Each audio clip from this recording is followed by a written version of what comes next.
गुंतवणुकीसाठी आपण जर एखादा स्टॉक्स निवडत असू तर त्या स्टॉक्सने कोणत्या म्युच्युअल फंडमध्ये आणि किती प्रमाणात इन्व्हेस्टमेंट केली आहे हे आपण ह्या आज व्हिडिओमधून पाहणार आहोत।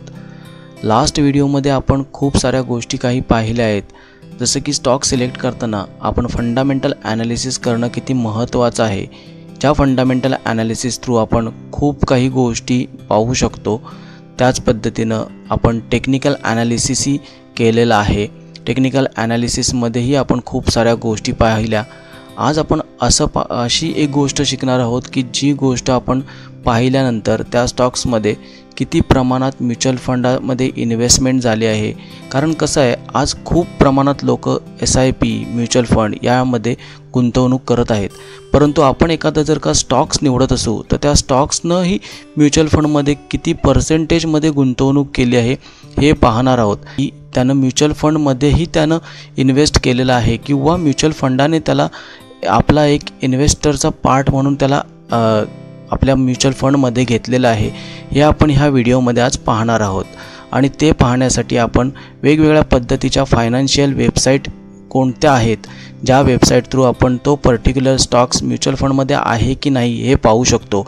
आपण एखादा स्टॉक्स निवडायला गेलो तर त्या ठिकाणी आपल्याला फक्त फायनान्शियल किंवा होल्डिंग्स या पद्धतीनं डिटेल्स दिसतात, परंतु तो पर्टिक्युलर स्टॉक्स फायनान्शियलमध्ये तुम्ही जाऊन होल्डिंगमध्ये चेक केल्यानंतर तो स्टॉक्स कोणत्या म्युच्युअल फंडमध्ये इन्व्हेस्टेड आहे किंवा कोणत्या म्युच्युअल फंडने त्याला इन्व्हेस्टेड करून घेतलेलं आहे हे आज आपण ह्या व्हिडिओमध्ये पाहणार आहोत।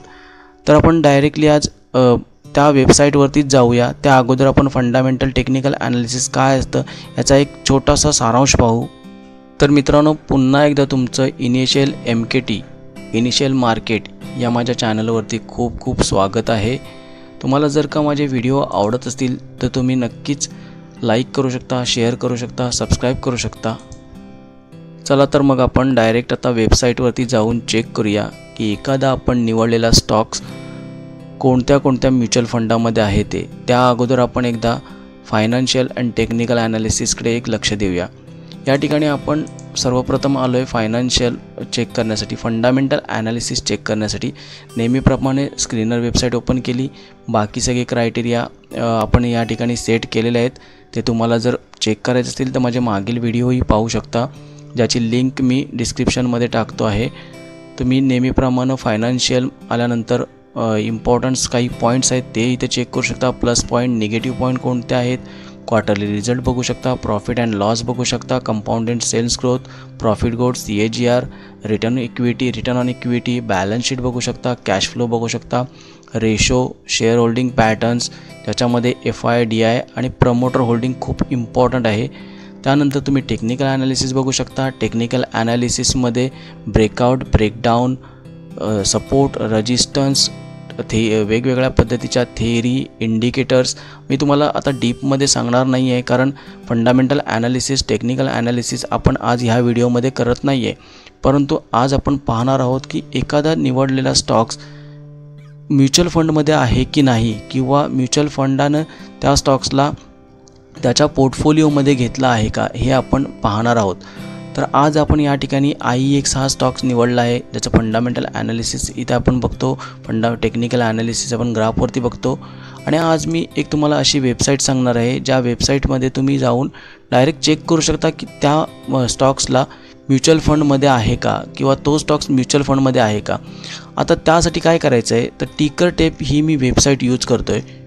टिकर टेप ह्या वेबसाईटवरती आल्यानंतर मी या ठिकाणी सर्चमध्ये तो पर्टिक्युलर स्टॉक्स, तुम्हाला जो पर्टिक्युलर स्टॉक्स निवडायचा आहे तो तुम्ही या ठिकाणी टाकू शकता।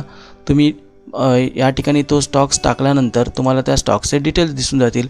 या पद्धतीने मी IEX हा स्टॉक टिकर टेपमध्ये आल्यानंतर इथे टाईप केला आहे। IEX स्टॉक टाईप केल्यानंतर IEXचे पूर्णतः डिटेल्स या ठिकाणी दिसतात।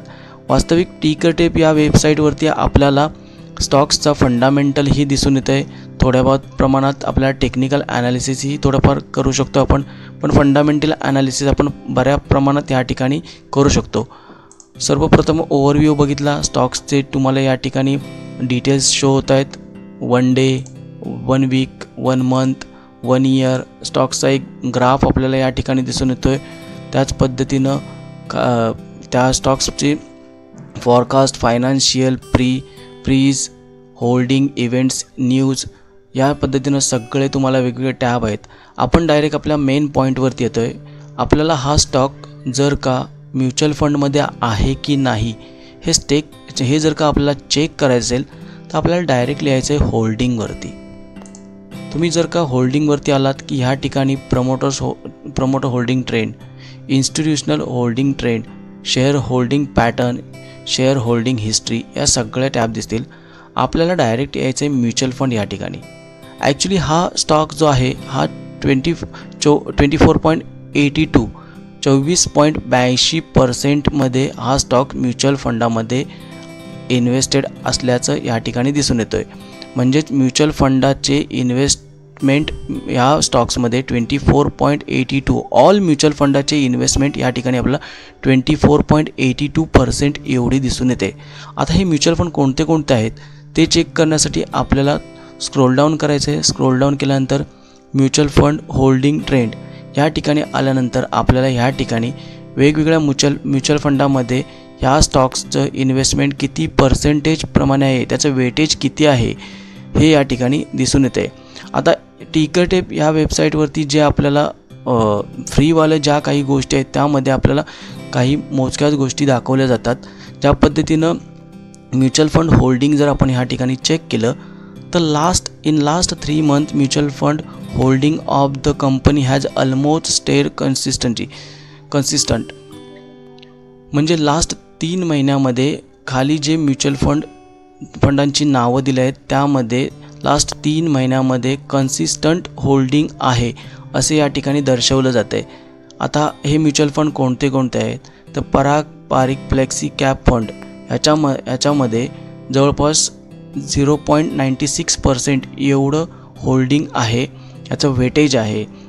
त्याच पद्धतीने SBI small cap fund, Mirae asset large cap fund, ICICI Prudential India opportunity fund, SBI fund, असे वेगवेगळे फंड जे आहेत ते तुम्हाला या ठिकाणी शो होऊन जातील. आता याचा मेन म्युच्युअल फंडामध्ये तो पर्टिक्युलर स्टॉक्स आहे की नाही हे बघण्याचं मेन कारण का, तर आपण ज्यावेळेला एखाद्या स्टॉकमध्ये इन्व्हेस्टमेंट करायला जातो त्या टायमिंगला आपण नेहमीप्रमाणे फंडामेंटल, टेक्निकल हे ॲनालिसिस तर करणारच आहोत. पण त्याच पद्धतीनं म्युच्युअल फंडमध्ये तो स्टॉक आहे का हे जर का आपण चेक केलं तर आपल्याला एक खात्री होऊन जाते की हां, या स्टॉक्सची तेवढी कॅपॅबिलिटी आहे की त्याला म्युच्युअल फंडामध्ये सुद्धा स्थान आहे. त्याच पद्धतीनं क्वार्टरली रिझल्ट जर का व्यवस्थित असेल त्या स्टॉक्सचा तर आपल्याला अजूनही चांगली खात्री होते की या स्टॉकमध्ये आपण इन्व्हेस्टेड राहणं गरजेचं आहे की लवकरात लवकर बाहेर पडणं गरजेचं आहे. टेक्निकल ॲनालिसिसही आपण करू शकतो. टेक्निकल ॲनालिसिसनुसार तुम्ही एक ट्रेंड ओळखू शकता आणि त्या स्टॉकमध्ये एंट्री आपण करू शकतो.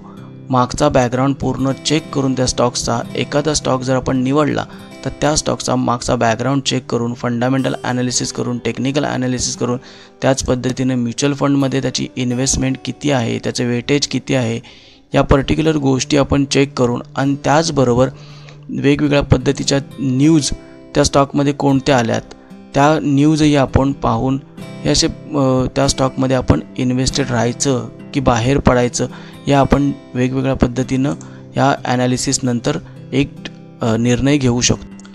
तर आपण हे अशा पद्धतीनं निर्णय घेऊ शकतो. उदाहरण आहे, आता आपण एक पर्टिक्युलर वेगळा स्टॉक बघूया ज्याच्यामध्ये आपल्याला होल्डिंगमध्ये म्युच्युअल फंड हे दिसतंय का. तर आपण आता इथे FCS सॉफ्टवेअर सोल्युशन लिमिटेड हा एक स्टॉक घेतला आहे. आता याचं फंडामेंटल टेक्निकल ॲनालिसिस मी तुम्हाला दाखवत बसणार नाही आहे. डायरेक्ट आपण होल्डिंगवरती येऊया.